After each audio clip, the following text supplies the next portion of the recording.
যাকে কখনো চিনতাম না, আজ তার নামটাই আমার সবচেয়ে বড় অনুভূতি।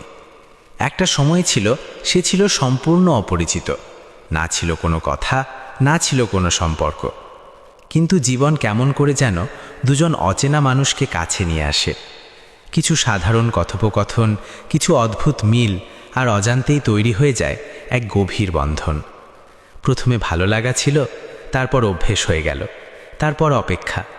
এক সময় বুঝতেই পারলাম না কখন সে আমার দিনের সবচেয়ে গুরুত্বপূর্ণ অংশ হয়ে গেল। আজ সে অনলাইনে এলে মন ভালো হয়ে যায়।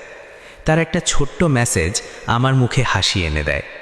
কিন্তু সে যদি একটু দূরে সরে যায়, মনে হয় পুরো পৃথিবীটাই ফাঁকা। সবচেয়ে কষ্টের বিষয়টা কি জানো? সে জানেই না আমি তার জন্য কতটা অনুভব করি। সে জানে না তার একটা কেমন আছো আমার ভেতরের সব অন্ধকার দূর করে দেয়, আর তার একটা নীরবতা আমাকে হাজারটা প্রশ্নের মাঝে ফেলে দেয়।